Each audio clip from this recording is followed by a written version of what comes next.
हालांकि ज्योतिष जो होता है वो दो चीजों पर आधारित होता है। ये इन तारों का हमारे जीवन पे क्या पड़ता है, प्रभाव पड़ता है। आप जब पैदा हुए उस हिसाब से आपकी राशि डिसाइड हो जाती है। यानी आपका जन्म अगर मार्च में हो रहा है,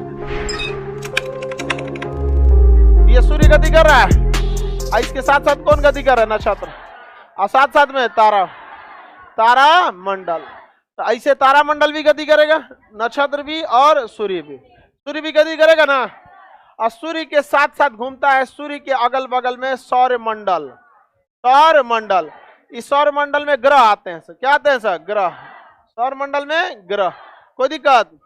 तो सूर्य के सबसे पास में सौर मंडल, सूर्य के सबसे पास में सौर मंडल, थोड़ा दूर पे नक्षत्र। सौर मंडल में कितने ग्रह? 8। नक्षत्र, तारामंडल, सूर्य मिल गया। हालांकि ज्योतिष जो होता है वो दो चीजों पर आधारित होता है, ये ग्रह और नक्षत्र, क्योंकि ज्योतिष के हिसाब से इन तारों का हमारे जीवन पे क्या पड़ता है, प्रभाव पड़ता है। तो आप किस ग्रह में हैं ये मायने रखता है। और साथ साथ आप जब पैदा हुए तो उस समय पृथ्वी, सूर्य के ठीक सामने कौन नक्षत्र था। समझ में आ गया कि नहीं आएगा? जब आप पैदा हुए तो आप तो पृथ्वी पे पैदा हुए, लोग सब लोग पृथ्वी पे पैदा हुए ना, पृथ्वी पे सब लोग पैदा हुए।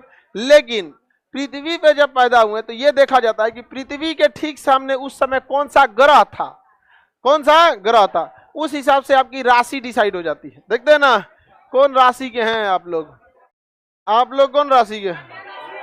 कन्या राशि का। ओ, अब समझ में आया चक्कर पकड़ काय करता है।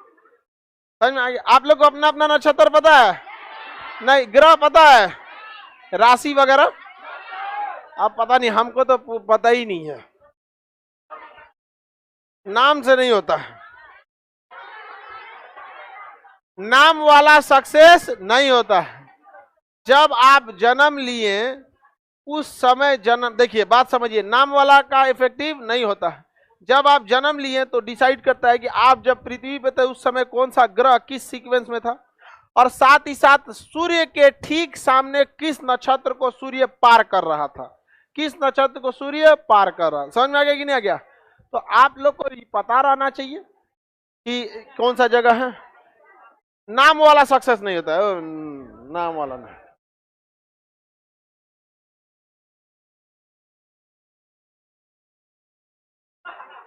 तो ये मम्मी पापा, मम्मी ने बताएंगी कब पैदा हुआ था तुम? हाँ, मम्मी से पूछे कि मम्मी पता कब हुए तो कहा हमरा ध्यान नहीं है। पहले हम लोग के समय बर्थडे वगैरह थोड़ी होता था, तो आजकल का फैशन हो गया है यहाँ पर। हालांकि जिन लोगों के घर में ज्योतिष की मान्यताएं ज्यादा रहती हैं वो इस चीज पर ध्यान देते हैं कि तुरंत जैसे लड़का होगा बताना है टाइम क्या था, टाइम याद रखना है, बस टाइम डेट पता रहेगा तो उस हिसाब से निकाल लिया जाता है कि इस समय पृथ्वी कहाँ पर थी। समझ में आएगी नहीं? हालांकि अगर कोई लड़का हॉस्पिटल में होता है तो उसका तो पूरा रिकॉर्डे मिल जाता है, वो पूरा, उसमें एक नर्स रहती है, उसका यही काम में रहता है टाइम डेट लिखना और फिर मोहर मारना। छोटका लड़कन का अंगूठा नहीं लगता है, पंजा लगता है पैरवा का। सूर्य एक प्रति महीने 2.25 नक्षत्रों को पार करता है। कितने नक्षत्र को? 2.25 2.25 नक्षत्र को एक महीने में सूर्य क्या करता है? पार कर। यानी एक महीने में सूर्य कितने नक्षत्र को पार करे? 1, 2 और एक और नक्षत्र को पार कर देता है। तो नक्षत्र एक तारा तो होता नहीं है, नक्षत्र में बड़ी ज्यादा तारे रहते हैं, तो तारों के समूह को नक्षत्र। ऐसे ऐसे टूल कितने नक्षत्र है? 27। तो 27 तारा है कि 27 तारों के समूह है? तारों के क्या है? समूह। एक महीने में सूर्य कितने नक्षत्र को पार कर? 2.2। 12 महीने में 27, 12 महीने में 27, एक महीने में 2.2। बताइए ज्योतिष तारा मंडल पर आधारित है कि नक्षत्र पर? किस पर? बताइए सौर मंडल के मुखिया के रूप में काम करता है। एक महीने में कितने नक्षत्र को?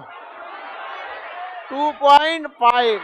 यानी आपका जन्म अगर मार्च में हो रहा है तो हो सकता है कि शुरुआती मार्च में कोई और नक्षत्र हो, बीच मार्च में कोई और नक्षत्र हो और लास्ट मार्च में कोई और नक्षत्र हो। इसलिए जब भी लड़का जन्म लेता है तो उसका टाइम और डेट याद रहना चाहिए, तब आपका क्या निकल सकता है, नक्षत्र। और उसमें ज्योतिष वाला क्या हो सकता है, निकल सकता है। ज्योतिष में देखते होंगे बहुत लोगों को ज्योतिष पे बहुत विश्वास रहता है, पता है ना, हुमायूं को भी ज्योतिष पे बहुत विश्वास था। हाँ, सीढ़ी से गिर के मर गया। हुमायूं ज्योतिष में बहुत विश्वास था। देखिए ज्योतिष वगैरह कोई भी चीज है, मतलब 100% कोई भी चीज सही नहीं होता।